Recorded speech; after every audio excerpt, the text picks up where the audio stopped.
Memorial do Rádio Acizense. Resgatando a época de ouro do rádio. Muito boa tarde, Márcio. Boa tarde, amigos da 17ª hora. Veja você está ao nosso lado aqui, já batemos um papo, longe do microfone.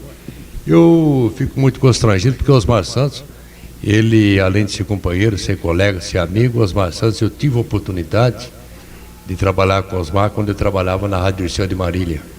O Osmar veio de Oswaldo Cruz para Marília, foi para a Rádio Veracruz, depois de Dirceu de Marília. Então o Osmar tinha um carinho todo especial para a cidade de Marília. Eu quero mandar aquele abraço a Marília, em nome do próprio Osmar. E sempre nessas andanças do nosso futebol, e aí vamos ver mais em termos de São Paulo, Campinas, Santos, Rio, por aí, encontrava o Osmar, a primeira coisa que dizia: Homero, como é que está a Assis? Até a última vez, espaço de 40 dias, estive com ele no Parque Antártica e ele: Homero, como é que está a Assis? Eu digo: rapaz, está no mesmo lugar, aquela brincadeira, aquele amor que sempre a gente teve, aquele bate-papo. E ele falou: tenho saudade de Marília. E eu vou visitar em Marília. Eu falei: passa em Assis, vou dar uma chegadinha em Assis. Mas não deu para vir, Então, infelizmente, vamos torcer. O Oscar Ulisses acabou de falar, e o nosso querido Oscarzinho, sobre a recuperação do Osmar Santos. Vamos torcer para que realmente aconteça, porque se realmente acontecer, a torcida é essa, ainda nós teremos Osmar por muitos anos, porque realmente, principalmente, tem duas pessoas no futebol de São Paulo, no Rádio Esportivo Paulista, o Rádio Esportivo Brasileiro, que dá muito valor ao interior, que é o celeiro do esporte brasileiro, o mais especificamente do futebol, Osmar Santos e Fiore Giliotti. Então o Osmar está lá, vamos torcer, porque realmente ele tem essa recuperação que todos nós esperamos. Tá aí, deixa o Alceu de Castro agora dar o seu boa tarde, falar como ele está vendo essa recuperação do nosso Osmar Santos. Boa tarde, Alceu de Castro. Boa tarde, Márcio Ribeiro, boa tarde, Homero Rabelo aqui ao nosso lado, e também aos ouvintes da 17ª hora. Na verdade, a gente recebeu essa notícia e ficamos assim um tanto quanto chateados e constrangidos. Afinal de contas, Osmar Santos, na década de 60 e até agora, fez escola no Rádio Esportivo Brasileiro. E por isso, a gente fica triste. Afinal de contas, jamais nós esperávamos que isso iria acontecer com o artista do rádio, no caso, Osmar Santos. A gente teve amizade com Osmar Santos quando estivemos em São Paulo, embora não tínhamos aquele relacionamento profundo, mas de qualquer forma, pela forma do Osmar, a forma dele ser sorridente, alegre com todo mundo, transmitindo simpatia, só transmitia alegria, criativo. Isto, na verdade, faz com que o rádio esportivo perde muito, mesmo que ele venha se recuperar. Porque, na realidade, certamente, mesmo se recuperando, oxalá que isso aconteça, ele não vai ser o mesmo.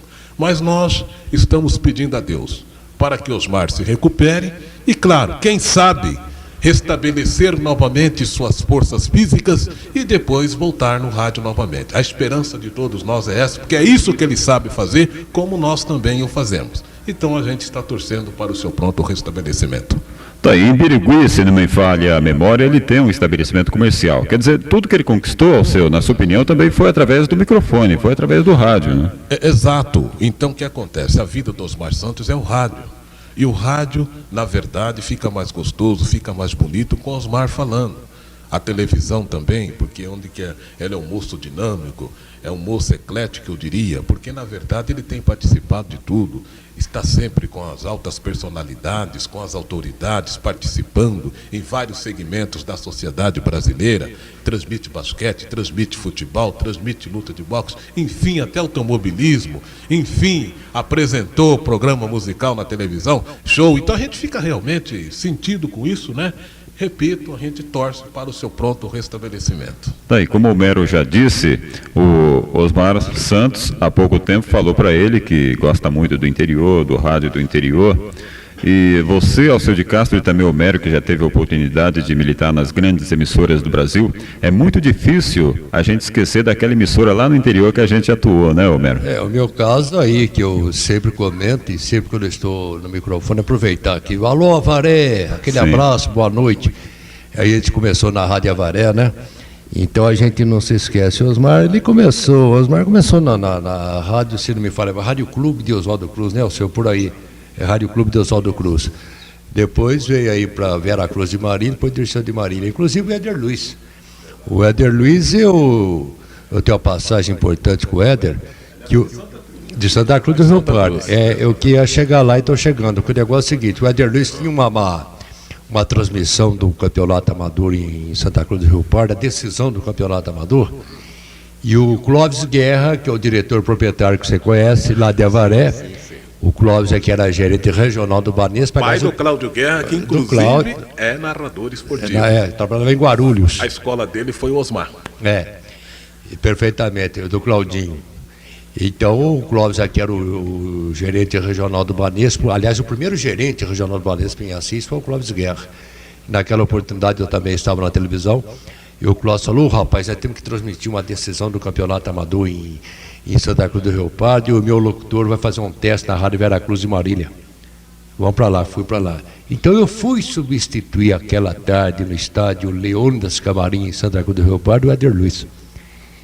E você veja você, ao seu, o Márcio e os amigos da Rádio Difusora, né? Aquele pessoal que estava ali no estádio com o radinho ligado, não estavam ligados na Rádio de Santa Cruz do Rio Pardo, que eu estava transmitindo o Campeonato Amador. Estava ligado com Marília, na Rádio Veracruz, depois Dirceu, onde o Éder Luiz estava fazendo o teste para locutor esportivo. Quer dizer, encontrei com ele em São Paulo, falou, Berão, estou aqui porque você me deu aquela força. Não é força, é colaboração. Então tem essas passagens, inclusive do Osmar, me lembro do Osmar entre Ferroviária e São Bento de Marília, que hoje é o Marília Trágico Clube, era uma briga de microfone, eu daqui da Difusora, o Osmar da Dirceu de Marília, que essas duas emissoras faziam parte da Rede Piratininga. Então era a Rede Piratininga dos Esportes, Difusora de Assis, a antiga, queridíssima ZYA9 Dirceu de Marília, né? Então eu brigava daqui, puxando, é claro, para a Ferroviária, tinha um timão, e o Osmar puxando para o São Bento de Marília. Foi quando o São Bento de Marília galgou a divisão primeira do futebol de São Paulo. São as passagens que nós brigávamos, no microfone, no bom sentido, né? Brigávamos aqui, eu fazia meu comentário daqui, ele rebatia de lá, aquela coisa toda. No fim era tudo festa, tudo alegria. E é o que você disse, você vamos torcer para que realmente ele se recupere e esteja conosco brevemente. Tá, o Mero falou da sua melhor lembrança. Eu queria que o Alceu de Castro, para encerrar o seu... mil perdões, tá? Eu queria saber de você, rapidinho, qual a melhor lembrança que você tem do Osmar Santos? Olha, a lembrança que a gente tem do Osmar Santos, que na verdade ele começou o rádio Oswaldo Cruz, como já disse Homero, esteve na rádio Dirceu de Marília também, de onde surgiram seus dois irmãos, Oscar Ulisses e Odinei Edson, do qual eu iniciei junto com o Odinei Edson, né? Lá em Marília, exatamente. Então, o que acontece? Então a gente tem lembranças assim, Osmar Santos, que ele começou, ele revolucionou o rádio, porque até então a Bandeirantes era pioneira de rádio esportivo. E a Nacional estava lá embaixo. Osmar Santos foi para São Paulo, a antiga Nacional, hoje Rede Globo, que é a rádio.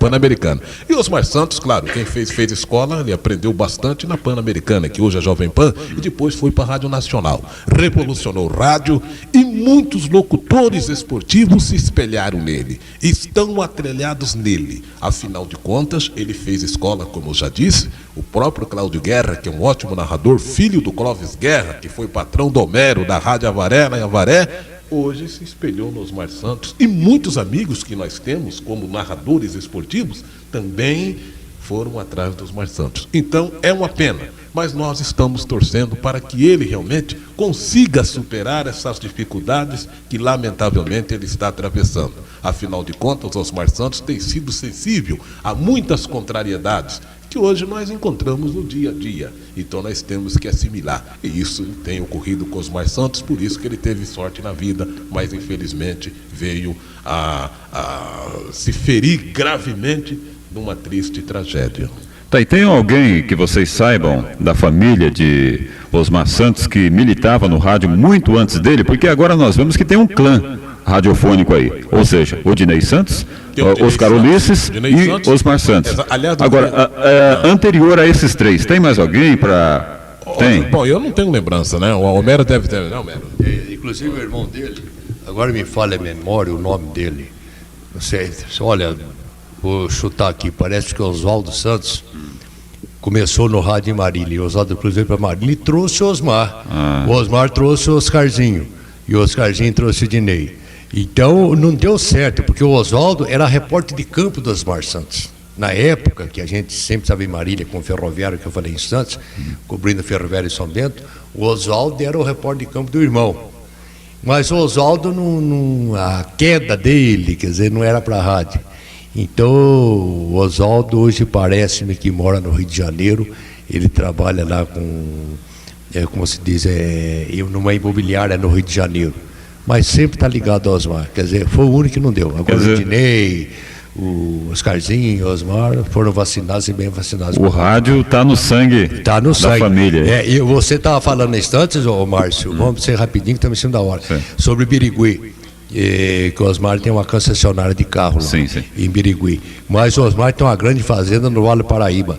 Então eu vi uma reportagem na revista O Placar faz muitos anos, ele lá na fazenda dele no Vale do Paraíba e com boi, quer dizer, aquele boizão. Então eu perguntei para ele, Pacaembu, Morumbi, não me lembro mais. O Osmar e o Barnabé, falou, tá berrando, porque o boi dele chama Barnabé. É lá, né? O Barnabé. Aquele, eu não sei, ele tirou o nome daquele Barnabé, o meu Fulgêncio antigo, começou na Rádio Avaré, já falecido, hoje está o irmão Barnabé, né?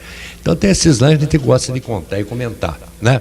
Então o Osmar falou assim, o Barnabé vai bem, vai estar berrando bastante, viu? É um boi de estimação que ele tem na fazenda dele lá no Vale do Paraíba. Homero e Alceu de Castro, para encerrar com chave de ouro, rapidinho, tá? O que vocês acham da indicação de Pelé para o Ministério Extraordinário de Esportes? Nós temos 4 minutos para você, Homero, e também para Alceu de Castro responder o que vocês acham a respeito dessa indicação no governo de Fernando Henrique Cardoso.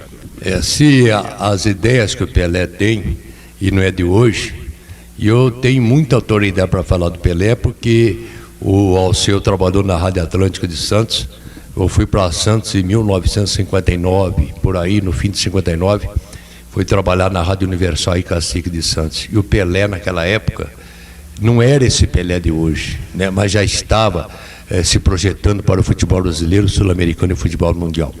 Então, naqueles bate-papo, que eu era setorista, porque muita gente não sabe quem é setorista, eu era setorista da Vila Belmiro, das reportagens do treinamento do Santos, com o Del Vecchio, o Pagão, Mengalvio, o Pepe, né, o Gilmar, Djalma Santos, que tinha aquele timão terrível de bom, no bom sentido.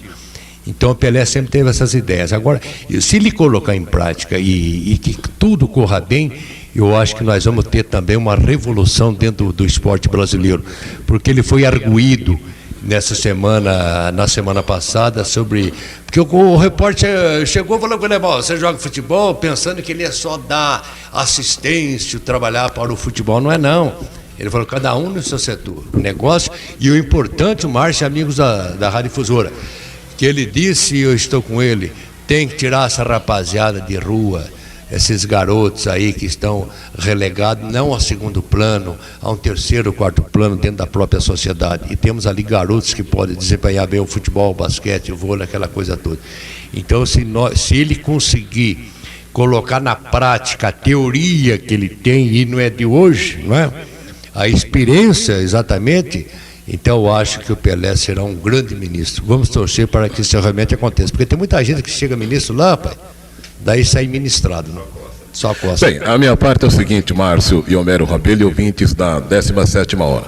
Bom, são 2 pontos fundamentais. Primeiro, pelo fato da gente ter no Brasil hoje o primeiro ministro negro escolhido no cargo de confiança. Primeiro, porque nunca vi falar que um ministro negro assumisse uma pasta, um ministério, e de repente assume o Pelé, independentemente do que ele é, enfim. Bom, segundo, o Pelé, como já disse o Homero, falou tudo, é um moço inteligente, é um moço que jogou futebol, ganhou dinheiro com o futebol, conseguiu usar e ganhar muito dinheiro com o seu nome, porque na verdade o Pelé realmente ele tem mais fama lá fora do que aqui no país. Essa é a grande realidade. Tanto é verdade que teve um ano aí que a Itália fez uma festa para ele. O Brasil não teve condições. Aliás, João Avelange e Ricardo Teixeira estão brigados com o Pelé, cujos dois, que têm um grau de parentesco, genro e sogro, queriam processá-los. E, no entanto, o Pelé realmente, eu tenho certeza absoluta, ele vai trabalhar. Isso se deixarem trabalhar. Se deixarem trabalhar. porque o Pelé tem condições para isso. Se ele tiver o apoio, ele vai conseguir dar o sustentáculo, mudar, reciclar o futebol brasileiro. Agora, primeiro, precisa de esquecer a particularidade. Hoje o Pelé, eu diria o seguinte, gerente do Santos Futebol Clube, e para quem é ministro, ele tem que pegar a coisa de forma ampla. Ele não pode, no entanto, particularizar como dirigente do Santos Futebol Clube e pensar única e exclusivamente no futebol do Brasil. Olha, senhor, bem rapidinho, estamos em cima da hora. O negócio é o seguinte, você falou sobre o Avelange e o Ricardo Teixeira. Quer dizer, o genro, né? O Ricardão. E o Pelé, numa entrevista que ele deu à emissora de televisão, então ele foi arguído no seguinte: e o seu processo contra a Confederação Brasileira de Futebol, CBF? Aqueles direitos que ele queria comprar para televisão, Copa do Mundo, blá blá blá blá, Copa América, sabe disso, né? Ele falou, está correndo na justiça, o ministro não se mete nisso. Gostei dessa saída dele. Quer dizer, porque o cara falou assim, agora você é ministro, você vai tirar. Ele falou, não, está lá na justiça. Ganhe quem ganhar, está lá na justiça. Agora, lá eu fiz isso aí faz muito tempo que esse processo está correndo. Não é por eu ser ministro, fazer média com este e aquele que eu vou retirar o processo. Vai correr, tá certo. Tá certo. Talvez esse ministério que o Pelé assume a 1º de janeiro seja um trampolim para ele chegar à presidência da República, porque cá entre nós é o grande sonho dele. Encerrando, pois não. Eu não concordaria. Eu acho que o Pelé tem que mexer com o futebol. Tá certo. Eu também não concordo. Exatamente. Sim ou não? Não, de jeito nenhum. Ele tem que fazer o que ele aprendeu, o que ele sabe fazer. Certo. Agora eu passei para a idade depois, meu compadre, é difícil. Você viu o que aconteceu com o Fernandinho, não esse que está lá, aquele que saiu, né? Não estava estruturado. Ele era faixa preta, ou ainda. Chegou no pote com muita sede, não precisa falar mais, ela deu o que deu. Ok, Marção? Obrigado, Mel. Obrigado ao seu, tá? Obrigadão, e a gente volta amanhã às 7 da manhã com um show de notícias. Memorial do Rádio Acizense. Recordando a época de ouro do rádio.